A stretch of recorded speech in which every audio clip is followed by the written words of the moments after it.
Bom, sempre que a gente conversa sobre finanças, investimentos, quando rola assunto desse tema, tem aquela pessoa que acredita que finanças você estuda uma única vez e depois você não precisa estudar mais, é só alocar o capital e pronto. E não é assim. No mundo dos investimentos e finanças, as coisas são muito dinâmicas, né? Então a gente sempre tem que estar atualizado ali.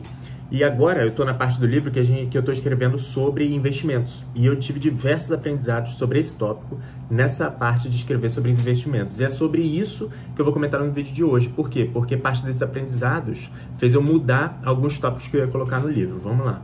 Eu sou Alexandre Filho, seja muito bem-vindo ao nosso canal do YouTube aqui. E esse vídeo é um dos vídeos de uma série de episódios que eu estou documentando o fato de escrever um livro, que eu coloquei com vocês aqui. Se você tiver alguma recomendação, alguma coisa para colocar no livro sobre tema, algo do tipo, pode ficar à vontade de comentar aqui, que ao longo desse processo, se for relevante para o conteúdo do livro, eu incremento o livro e coloco e comento com vocês nesses vídeos aqui, tá? Então, é isso. Vamos lá. Nessa semana eu tô escrevendo sobre investimentos, né? Sobre a área dos investimentos. E lá no início, nos episódios aqui, eu comentei, eu não tinha ideia de escrever sobre cada um dos investimentos, porque eu não queria deixar essa parte de aprendizado sobre investimentos uma coisa monótona no livro.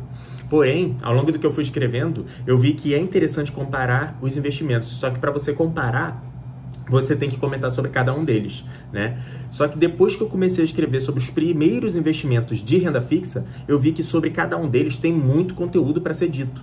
E aí chegaria um momento que a parte de leitura de investimentos ficaria monótona, ficaria chata. E é justamente esse ponto que eu não quero chegar. Então eu comecei a dividir o tema de investimentos sobre cada tipo de investimento. E além de cada tipo de investimento, eu dividi entre conteúdo base, que eu chamei de base, e outro conteúdo chamado de, sei lá, um conteúdo que pode mudar ao longo do tempo. Eu vou te dar um exemplo, já você vai entender. E com base nisso, nessa divisão de conteúdos, eu decidi escrever só sobre o conteúdo base de cada um dos investimentos. Por quê? Porque se eu escrever sobre conteúdos que são temporais, que daqui a 5 anos você vai pegar esse livro para ler, por exemplo, uma pessoa está lendo, eu estou escrevendo esse livro em 2025, a pessoa vai ler esse livro em 2030, por exemplo. O cenário já mudou. As coisas temporais desse investimento já mudaram também. Então, não seria interessante investir tempo, tanto de escrita quanto de leitura do leitor, para explicar uma coisa que com 1, 2, 3 anos pode ser mudada facilmente. E por conta disso, que eu vou colocar só o conteúdo base, que eu julguei como base, sobre cada um dos investimentos e não conteúdos temporais. Eu vou te dar um exemplo. Tesouro Direto, Tesouro Nacional. O que eu julguei como conteúdo base?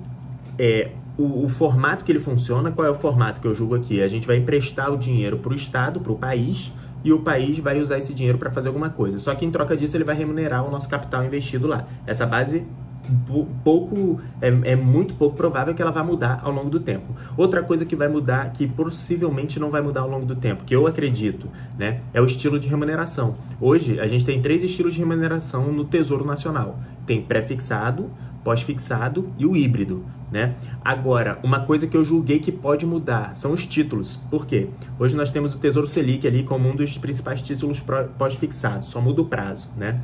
Aí nós temos ali os pré-fixados, que só muda o prazo também, só que já tem uns com juros semestrais e juros que não são semestrais. Isso é diferente, há um tempo atrás não tinha esses 2 títulos. Depois tem o IPCA+. Hoje, atualmente, é negociado também o Renda Mais do Tesouro. Há poucos anos atrás, acho que 10 anos atrás, não tinha esse Renda Mais. Talvez há 5 anos atrás não tinha esse Renda Mais. Então eu não vou comentar sobre cada um dos títulos propriamente ditos.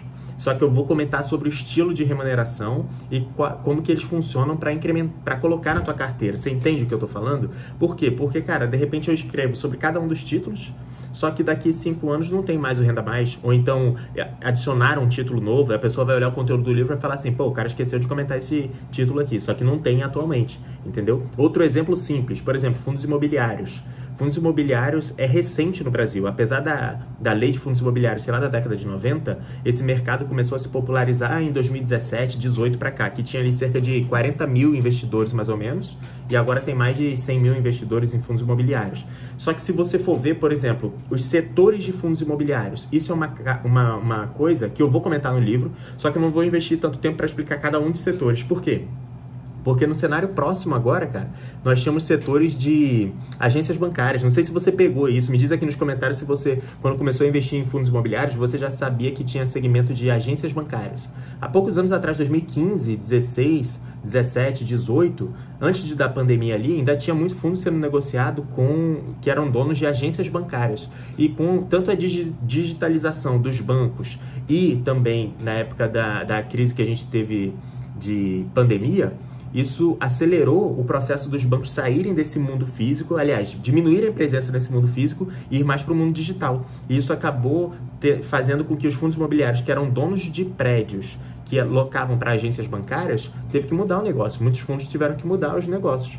Então, eu não vou investir tanto tempo em explicar cada um dos segmentos no detalhe, mas eu vou explicar o que é a base dos fundos imobiliários, a análise de indicadores, que isso eu acho pouco provável que vai mudar, como que funcionam os fundos imobiliários. Só que essa outra parte, eu acho que não vale a pena investir tempo em explicar cada um desse, uma vez que isso pode ser mudado. Outro item que mudou semana agora, inclusive foi muito bom isso ter acontecido, as regras de declaração de imposto de renda para cada um desses fundos. Mudou a tributação, né? Passou agora pelo Haddad, mudou assim, está em fase de mudança. O Haddad colocou um projeto agora para mudar a tributação de diversos investimentos. E se isso for aprovado lá na frente, vai virar um projeto de lei e a tributação vai mudar. Então, se eu investir tempo em explicar cada uma das tributações de cada investimento no momento atual, é muito provável que daqui 1, 2, 3 anos isso esteja diferente. E é mais provável ainda que daqui 4, 5, com a mudança de governo ou com esse governo ficar mais tempo, isso possa mudar ainda mais. Então, eu vou focar no conteúdo base de cada um dos investimentos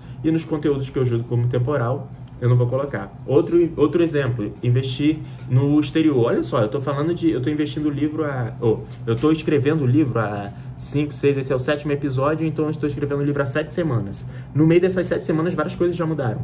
Eu investi no exterior esse mês, parte do meu aporte, e aí o IOF já foi diferente. Então, a regra do IOF, antes, há 3 meses atrás, seria que o IOF, a gente pagaria 0,38 para investir no exterior, e ao longo do tempo, até 2027, se eu não me engano, o plano era que esse IOF zerasse. Só que agora as coisas já mudaram. Conforme o governo muda, as coisas mudam também. Então, essas coisas que são muito influenciadas por uma canetada, um projeto de lei ou algo do tipo, não vou colocar no livro, no detalhe, não vou investir tempo nisso, mas a base de conteúdo toda eu vou colocar no livro sobre cada um dos investimentos. E esse tópico, cara, esse tópico de você acreditar que basta você estudar uma única vez e depois é só operar, é um erro muito comum da maioria das pessoas que começam a investir. Porque a pessoa acha assim, não, beleza, eu vou começar a estudar aqui, li 1, 2, 3, 4 livros e tá tranquilo. Cara, o mercado é muito dinâmico. Ele responde às necessidades que a gente está vivendo como grupo, como pessoas, né? Como humanidade num todo. Então, por exemplo, não tinha criptomoedas, ou seja, não era comum criptomoeda, né? Não era nem possível na década de 80 e 90. Hoje já tem. A pessoa que estudou naquela época e não se atualizou, não está olhando para esse ativo agora. Da mesma forma que fundos imobiliários aqui no Brasil é recente. Então, se a pessoa, por exemplo, ele foi muito formado em mundo só de ações e renda fixa, o cara não olhou para o fundo imobiliário. Então, a gente, ainda que a gente não seja profissional de investidor, eu estou falando da gente aqui, porque eu tenho meu trabalho, eu faço minhas coisas e parte do meu tempo eu invisto em selecionar bons ativos para minha carteira e fazer meus investimentos para o longo prazo. Eu acredito que vocês que me assistam também estejam nessa situação, né? Então, ainda que você não seja um profissional do mercado, é interessante você estar de olho em algumas coisas, para você sempre aprender em novos campos. Por exemplo, fundos imobiliários não tinha fundos imobiliários de agronegócios. Hoje já tem. Então, se você ficar bitolado só em um estilo e ficar naquilo ali para sempre, você perde esse dinamismo do mercado e aí deixa de aprender coisas, né? Então, é muito interessante a gente formar o conteúdo base de todas as áreas, que eu digo assim, de dívidas, de controle financeiro, de investimentos mesmo, sobre ativos, mas ao longo do tempo a gente está sempre presente ali nos conteúdos para poder aprender cada vez mais e das coisas que estão surgindo e poder aproveitar essa surfar do mercado, né? Então, esse foi o principal tema do vídeo de hoje. Para a próxima semana, eu coloquei como meta fazer o seguinte: eu quero evoluir nessa parte de investimento, que eu digo assim, avançar nesse conteúdo de investimentos dentro do livro, mas eu acho pouco provável que eu termine, porque pelo que eu estou vendo vai ser muito conteúdo sobre investimento. Porém, eu não quero que esse conteúdo fique longo o suficiente para ser entediante no momento da leitura, né? Então, semana que vem vai ter um feriado, no dia 19, e eu vou aproveitar esse feriado para escrever um pouquinho mais. Se eu conseguir terminar até sábado, ótimo. Caso não consiga, beleza, eu termino na outra semana. Essa é a minha meta para semana que vem.